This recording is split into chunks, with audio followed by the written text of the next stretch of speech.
வலனபுலுவன்னக்கும் பிஷைஇம் மினல் ஹௌஃபி வல் ஜூ வனக்ஸிம் மினல் அம்வால்.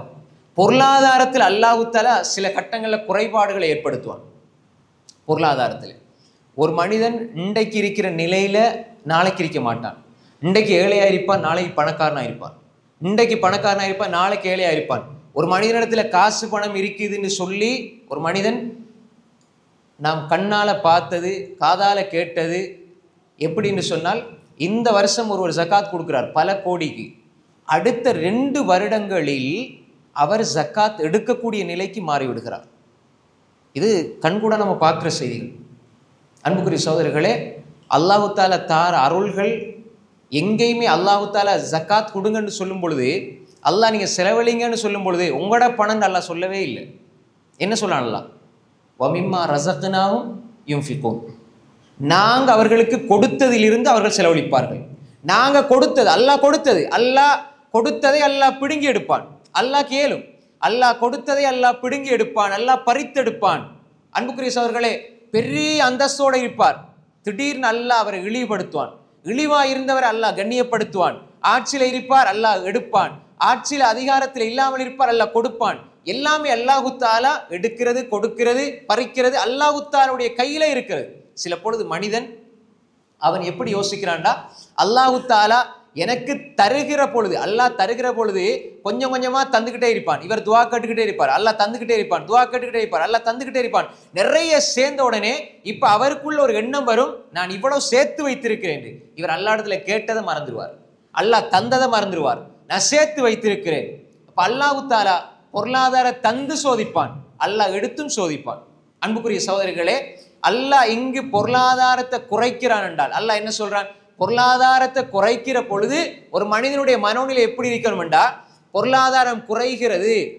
நான் என்னிடத்துல 2 லட்சம் இருந்தது, நான் 10,000 ரூபா 20,000 ரூபா மக்களுக்கு கொடுத்தேன். இப்ப என்னிடத்துல 1 லட்சம் இருக்குது அல்லது 50,000 இருக்குது, இப்ப நான் கொடுக்க மாட்டேன் இல்லை, இப்பையும் நான் கொடுப்பேன். ஏண்டா அல்லாஹ் என்ன சொல்றான்? வஸாரிஉ இலா மக்ஃபிரத்தி மின் ரப்பிக்கும் வஜன்னத்தின் அர்துஹுஸ் ஸமாவாத்து வல் அர்த் வஅஇத்தத் லில் முத்தகீன் அல்லதீன யுன்ஃபிகூன ஃபிஸ் ஸர்ரா வல் ضرா.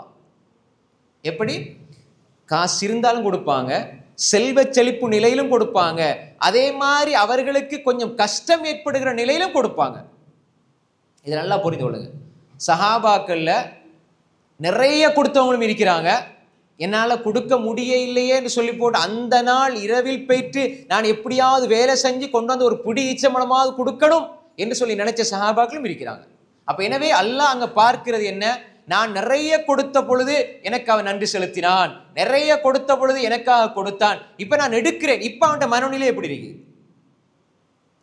இப்ப உண்மையான முஃமின் அல்லாஹு தஆலா கொஞ்சம் சோதிக்கிற பொழுது, பொருளாதாரத்தை எடுத்து சோதிக்கிற பொழுது அவன் மனோநிலை எப்படி இருக்கணும் என்றால், அல்லாஹ் என்ன இந்த நேரத்தில் அல்லாஹு தஆலா அல்லாஹ் குறைக்கிறான், அல்லாஹ் எடுக்கிறான். ஆனால் இந்த நேரத்தில் அல்லாஹு தஆலா இன்னும் ஒரு சோதனை அல்லாஹ் வச்சிருக்கிறான். என்னென்றால், நான் எப்படி நடந்து கொள்கிறேன், அல்லாஹ் அதை பார்க்கிறான். அன்புக்குரிய சகோதரர்களே, நாம் தெளிவாக புரிந்து கொள்ள வேண்டும். அல்லாஹ் சொல்கின்றான், சில பொழுது நாம் உங்கள் பொருளாதாரத்தில் நாம் சோதனை ஏற்படுத்துவோம். அப்ப அந்த வேளையில் நீங்க எப்படி நடந்து கொள்றீங்க என்பதை அல்லாஹ் பார்க்கிறான். நான் எப்பொழுதும் அல்லாஹ்வுக்காக கொடுத்ததை கொடுப்பேன், அல்லாஹ்வுக்கு நன்றி உள்ளவனாக நான் இருப்பேன் என்று ஒரு மனிதன் வாழுகிற அந்த வாழ்க்கை அல்லாஹ் தஆலா எதிர்பார்க்கிறான். அபூபக்கர் ரலியல்லாஹு அன்ஹு, உமர் ரலியல்லாஹு அன்ஹு சஹாபாக்கள காலத்துல நன்மை விஷயத்தில் இவங்க 2 பேரும் அதிகமா போட்டி போட்டார்கள். ஆனால் எல்லா நிலைகளிலும் தர்மம் செய்து கொண்டுதான் இருந்தாங்க. இருக்குது, என்னிடத்துல கொஞ்சம் இருக்குது, கூடுதலா இருக்குது, கொடுத்து கொண்டே இருந்தார்கள். அல்லாஹு தஆலாவுடைய சோதனை அவர்களுக்கு சோதனைனா, நாங்க நினைச்சு கொண்டிருக்கிறோம் அல்லாஹ் எங்களை சோதிக்கிறான் என்றால், அல்லாஹு தஆலா எங்களுடைய ஈமானை, எங்களுடைய மனோநிலை எல்லாம் பரிசீலிப்பதற்காக அல்லாஹ் சோதிக்கிறான் என்றால், நாங்க அந்த நேரத்தில் எப்படி நடந்து கொள்கிறோம் என்பதை அல்லாஹ் பார்க்கிறான். நாங்க அல்லாஹ் என்னை இப்படி சோதிக்கிறான் என்று 4 பேர்ட்ட 5 பேர்ட்ட சொல்லி நாம் இப்படி புலம்பிக் கொண்டு கதறிக்கொண்டிருக்கிறோமா, அல்லது அல்லாஹ்வை நம்பி இன்னும் அவனை நெருங்குகிறோமா?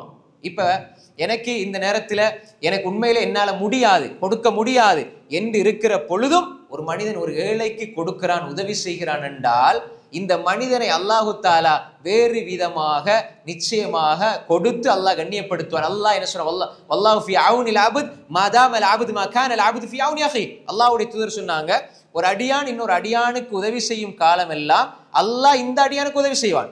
இப்ப இவருக்கு தேவை 1000 ரூபா. இந்த 1000 ரூபாய் என்பது அவருக்கு பெரிய தேவை. ஆனா இவருக்கு 1,00,000 தேவை.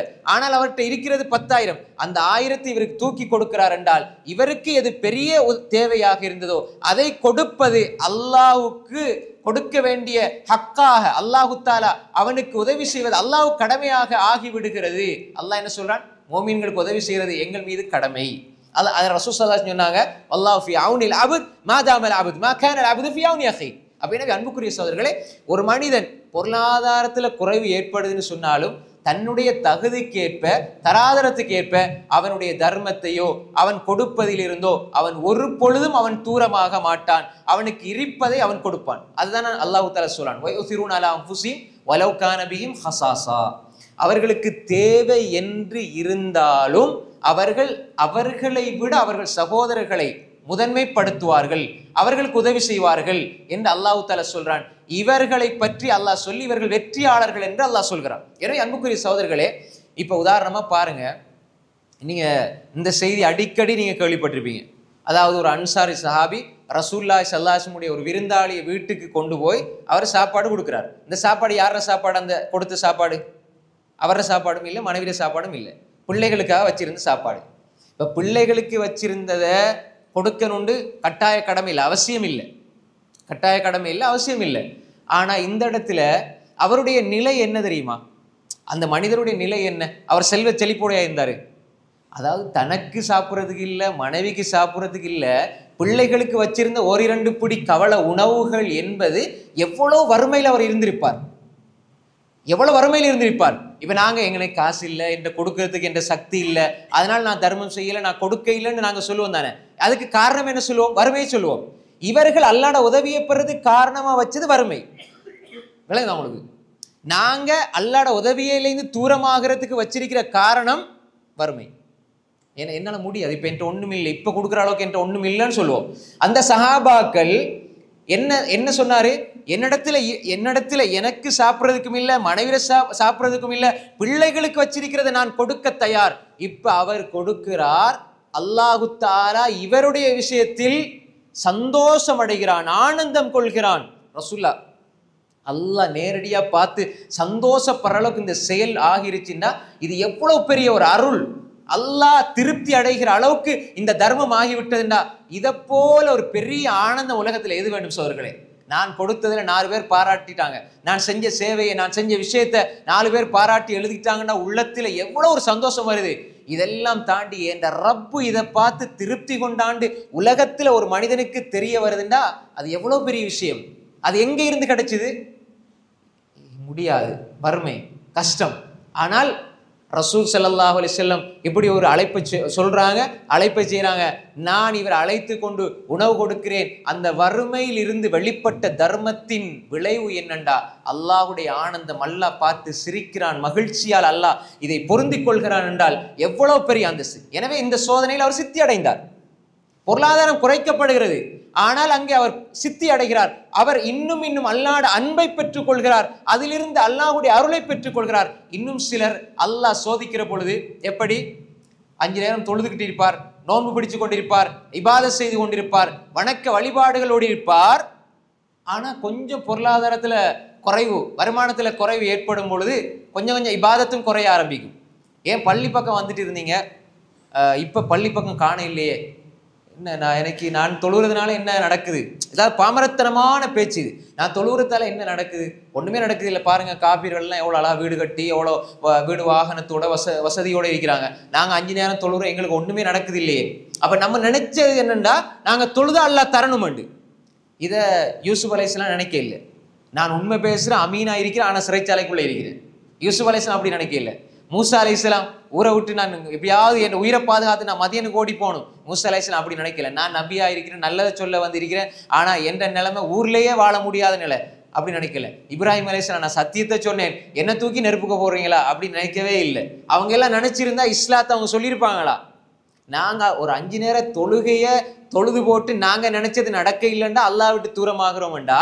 இதை போல ஒரு மிகப்பெரிய துர்ப்பாக்கிய நிலை யோசிச்சு பாருங்க அன்புக்குரிய சகோதரர்களே.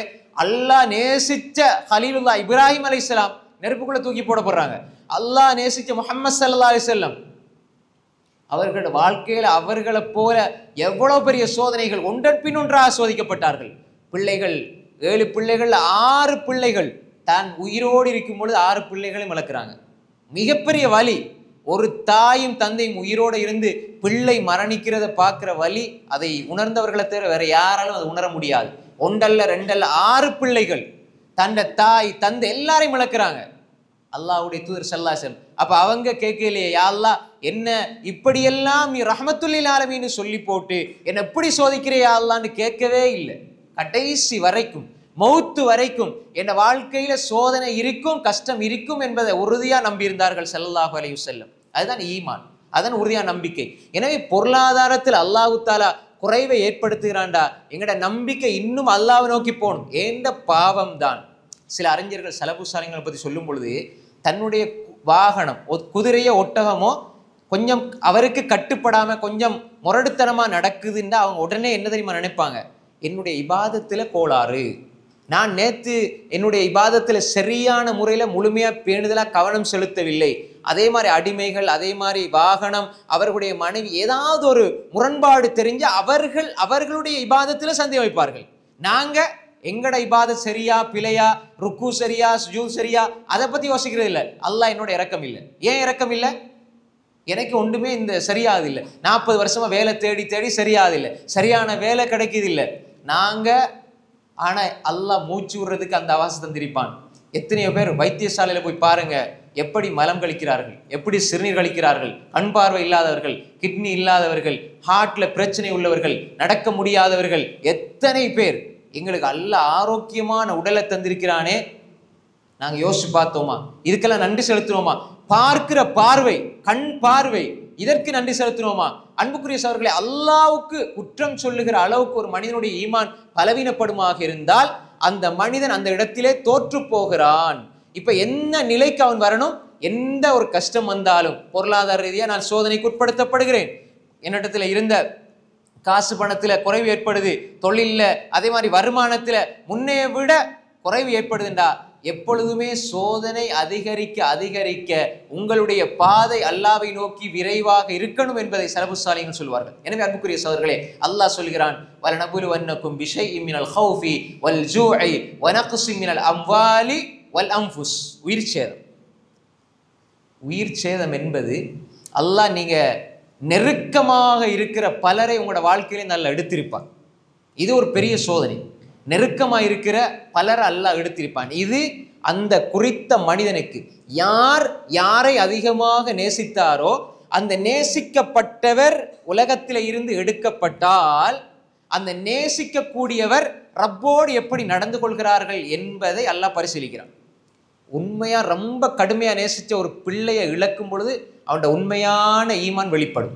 ரொம்ப அதிகமாக நேசிச்ச மகனை, மகளை, மனைவியை, உம்மாவை, வாப்பாவை இழக்கிற பொழுது அவன் உள்ளத்துல இருந்து வாயால, சில பொழுது வாயால பேசிட்டு போவாங்க. வாயால பேசுறதும் இருக்குது, உள்ளத்தால பேசுறதும் இருக்கு. வாயால பேசுனா சில நேரங்களில் உண்மையிலே உங்களோட கடுமையான கோபத்திலையும் வெறுப்பிலையும் இவனெல்லாம் ஒரு மனுஷனாண்டு நினைக்கிறவன் கூட உள்ளத்துல பேசும் பொழுது, பார்த்தீங்களா உங்களை பார்க்காம எவ்வளோ நாள், 10 நாளா உங்களை பார்க்கவே இல்லை, ஒரே கூட நினைப்புல தான் இருந்தேன்னு சொல்லிட்டு போயிடுவான். இது வாயால சொல்றது, இது முனாஃபிக் தனம். பேசும்போது அப்படி பேசலாம், யாருக்கும் எதையும் பேசலாம். மனசுல இருந்து பேசுறாங்களா? இல்லை. அதாவது வாயால பேசுற வார்த்தைகள் வேறு, உள்ளத்தில இருந்து வாயால பேசுறது வேறு. ஒரு உண்மையாக ஒருவரை நேசிக்கிறது வேறு, உள்ளத்தால நேசிக்கிறது வேறு. உண்மையிலேயே ஒருவரை நீங்கள் நேசித்து, அளவு கடந்து நேசித்து அவரை நீங்க இழந்துட்டீங்கண்டா நீங்க இந்த நேரத்துல ஒரு சோதனைக்கு உட்படுத்தப்படுறீங்க. நீங்க அவர் அல்லாஹ் எடுத்துட்டான். இப்ப எப்படி இருக்கணும்டா, ரசூல் ஸல்லல்லாஹு அலைஹி வஸல்லம் ஹதீஜா ரலியல்லாஹு அன்ஹா அவர்களை ரொம்ப நேசிச்சாங்க, பிள்ளைகளை நேசிச்சாங்க. பிள்ளைகள் எடுக்கப்படுகிற பொழுதும் ரசூலுல்லாஹ் பொறுமையாக இருந்தார்கள். மனைவி மரணிக்கிற பொழுதும் பொறுமையை கடைபிடித்தார்கள்.